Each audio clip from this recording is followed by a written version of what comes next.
Now, our next presenter is somebody I would refer to as a pracademic. And what I mean by that is that he started his career in the university sector, but he's now stepped across into the real world, quote unquote, and providing assistance in practical situations. Technically, I think I should refer to him as Dr. Terence Chia, but he hasn't asked me to do that, so I'm just going to call him Terence. Terence specialises in the regulation of psychosocial hazards under the Work Health and Safety Act. He's a registered psychologist with a background in organisational psychology and also holds a PhD in organisational behaviour. His session is going to focus on the practical steps that workplaces in the agricultural sector can take to understand and manage psychosocial hazards in the workplace. Terence.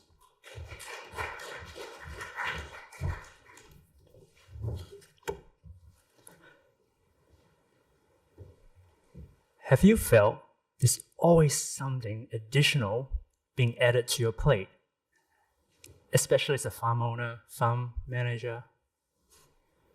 Maybe you have even thought, I signed up to run a farm, not to manage how people feel.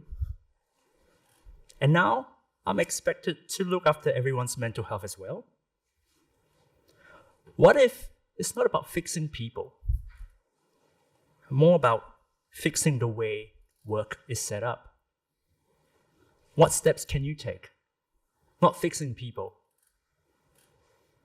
but to put a system in place that can run a safer, positive, and productive farm. I'm Terence, and those are some of the questions and misunderstandings that I've gathered when I've been interacting with workplaces. So for this short 20-minute session, I'm hoping to unpack psychosocial hazards as a term, why it matters in the sector, what are the common issues here, and step 4, hope to give you some really practical steps and unpack the considerations that you might take, and lastly, to share some resources. Psychosocial as a word is a combination of two other words, psychology and social. So psychology is basically human behavior, how we think, feel, act. And social is about basically interactions in the workplace, the culture, something that's invisible, intangible, and yet we all know is there, right? So under the regulations, psychosocial hazards defined as workplace factors and conditions that may cause psychological harm and also physical harm. And psychosocial hazards as a hazard can arise from 4 different elements. The first one is how's your work being designed, managed. The second one is your work environment, so your farm, your packing shed, and also where you live, because the workplace is also a merger with your accommodation, especially in farming. The third one would be plant equipment in the workplace. That could be your tools, your gear, your vehicles. And then the fourth one is workplace interactions and behavior. So now we know a little bit more about what psychosocial hazards is. Here are some examples. Working in isolation, long hours, high workloads, no stranger to that. Conflict bullying, lack of support that can sometimes take the form of inadequate training, shifting roles, lack of role clarity, and exposure to traumatic events. Similar to what Sally said earlier, I want to pay and give context why psychosocial matters, especially in this industry, because there are already many factors beyond our control. Unpredictable seasons, weather, fluctuating prices, and there is a culture of working hard, so it's a good and respectable trait. But as we know, too much of a good thing can sometimes be bad. What does that mean? Working hard, grinding, tolerating, and so that means something else builds up in the background. Maybe there's not a culture of talking, sharing about how work is being done, managed, and affecting the individual. And they're family-run farms as well, so that blurs the line between work and personal life. And Safe Farm has a report on how sometimes family-run farms usually have spouses or adult children running, going unrecognized in terms of the work that they put in. And of course, help is often far away. So these are already a few factors specific to the sector here. So I've come up with 3. Working in isolation, sometimes with poor communication, family member doing work, we spoke about that, driving fatigue after a long shift. So we'll unpack this in a bit. But before we do that, we want to understand what does the law actually tells us. So we mentioned PCBs a lot. It means the person conducting a business or undertaking.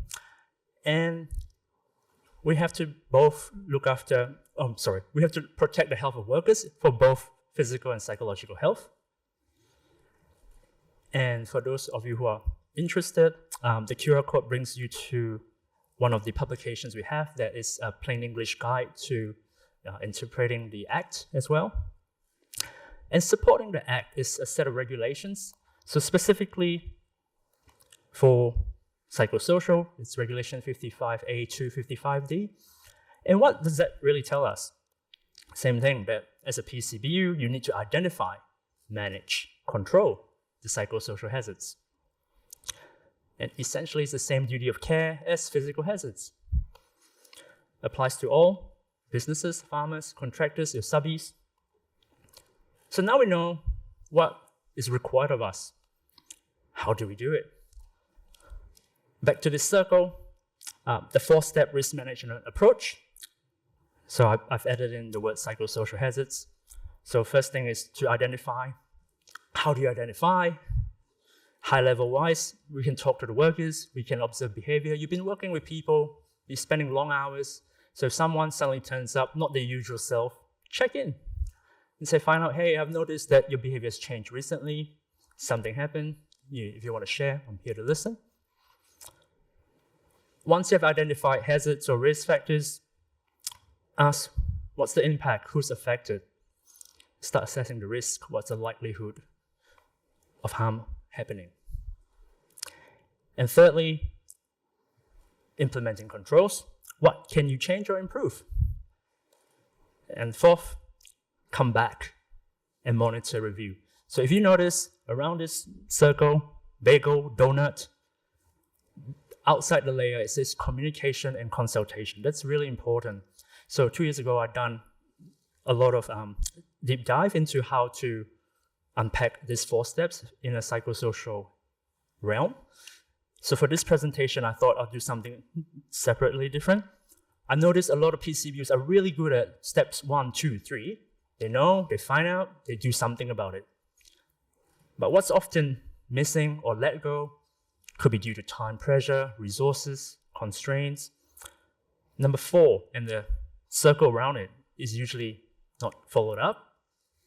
So for the next 3 slides, I want to talk about how we can do that. Because sometimes I've picked up, when controls are implemented, we go, yes, things are done, let's move on, we've got work to do. And it can actually create unintentional problems that you haven't thought about. So that's why I wanted to use the 3 scenarios and work each one through carefully just to show you. So the next 3 slides are really full text in detail because I really want to show you how unintentional sort of hazards can pop up after implementing the first layer of controls. So here we have working in isolation, poor communication. Obviously, we identify quickly that remote isolated work, especially without comms, big problem, can create stress. Sometimes if an injury happens, it's hard to do the evacuation as well. How is this a WHS issue? Well, because farm work does require work periodically and frequently in isolated scenarios. So it is part of the feature of work. So it's something that is foreseeable and manageable. And therefore, it is a WHS duty. Especially in Regulation 4849, there is specificity under that. So PCBs are good. They jump on, get your comms, radio, you check in, risk assessment before starting, and then have procedures, right? Late, or if the worker doesn't come back, go out, find out what happened. And normally you stop there and I go, okay. But then some further considerations here. Sometimes unintentional hazards can surface. So strict check-in protocols causes pressure. Some workers feel like they're being under surveillance, big brother's watching. Or maybe the delegation of admin to just one person, suddenly the workload skyrocketed. So those are what I mean by unintentional hazards that can arise. Perhaps use technology as a friend, automate the check-ins so you reduce work, or distribute the work, sharing monitoring duties. And lastly, consulting workers, letting them know, hey, we're tracking from a safety point of view, not for micromanaging you, because we're really concerned. If something goes wrong, we want to know ASAP, because we know that serious injuries or sometimes fatalities can happen if you're alone out there and something happens to you. We want you to come home safe. Second one, we spoke about this earlier. What are some of the hazards here? We identify quickly informal, unrecognized workload. So we go into the burden of emotional burden and sort of having lack of role clarity. As I said, frequently spouse or adult children helping to run stuff. And here we go, oh, how is this an issue? Is this family? Well, because if the work contributes to the business, even though it's unpaid, it can create stress, and due to the structural lack of support, it can be considered a work-related hazard. So quick to jump on again, like I said, clarify your roles, your expectations, discuss with them, share emotional labor. So what's emotional labor? Just think of the go-to person in your family or work. When things are getting tough, that person who you talk to, you share your worries and concerns with, that person listening, that's the emotional labor that they're carrying. Or in a more formalized sense, there could be a welfare officer that looks after workers from a separate country. That person is carrying emotional labor. Have you thought about how you're supporting that person? So it can be providing training or providing them with access to professional services to sort of have a session to talk with someone about the cumulative stresses that they've been listening from. And lastly, acknowledgement of unpaid work. That goes a long way. Say, hey, thanks. I noticed that you've been doing this a lot. I really appreciate it. So that's really good controls, right? So what are some of the unintentional hazards that can pop up from here? So bring in external help. Sometimes they go, I'm not good enough. I'm being replaced. Reducing their roles may insinuate a lack of trust. Sharing tasks sometimes can create sort of tension, especially if the other person is not trained, not ready. So do think about the wider part of the controls. So back to how we overcome them. Co-design, communication, consulting, frame the roles as shared responsibility, holding toolbox chats with your family, letting them know, hey, we're going to a busy season, so more people are getting out there. Thank you for shouldering this. Third one, pretty straightforward. We're looking at driving after a long shift, so unsafe work scheduling is quite a hazard. And like the remote isolated work, is foreseeable and preventable. So again, capping the shift hours, having safe rest options, planning, and encouraging workers to speak up. So what can go wrong? So sometimes people feel isolated, or they can feel like their work's being pushed back, the longer time to work. And workers might actually go, I'm not going to tell them I'm tired. I'm just going to drive home because it's the last leg. I just have to tolerate this, grind it, and then once I reach home, I'm going straight to bed, right? So what happens? Again, if you notice the trend, plan shifts with the team input, use shared area, and communicate. Show leadership by saying fatigue is a safety issue, not a weakness. So that way you promote people coming up to be open. You're creating a safe environment to speak up.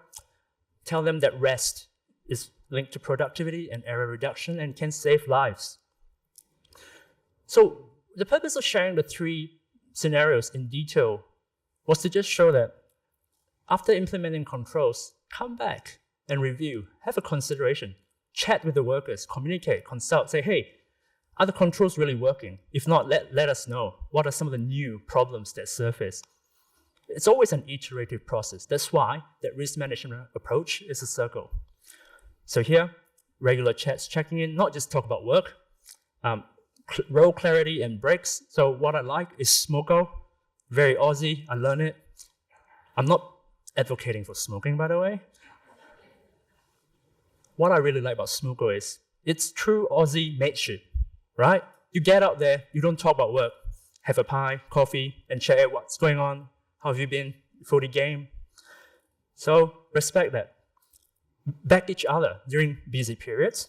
Use support, WorkSafe rural services, and talking about that, there's Community Resource Center as well, the CRC. So these are locally owned and operated. The QR code brings you to this page, and I found the one in Meriden. So there's a little find your local CRC function on the page that you can use. And one of the final messages, creating a positive culture is good farm leadership, and you don't have to do it alone. We got our agriculture team now. That's a QR code to bring it to the landing page. Lots of resources there, functions, help, and assistance that you can check in with them for resources. And from my side of the table, there's codes of practice on workplace behavior, violence and aggression at work, and also psychosocial hazards in the workplace. So it lists a lot of things that are related to this area. And here's also the rural support services that I found that could be useful. I guess before ending off, I want to recognize that farming is a very demanding job. You have to look after your land, your crop, your livestock, your gear, your equipment, your workers, and if you remember, yourself. So psychosocial hazards can be a big, complex term. But essentially, it's really about paying attention to what are the things, invisible things that are wearing us down. Because if it's left unchecked, it accumulates and can lead to real injuries. So the good news is, like physical hazards, you can manage them. Risk management. What we talk about, conversations, checking in, how you plan your day, changing the way you approach work. So with that, I thank you and take care out there. Invite questions.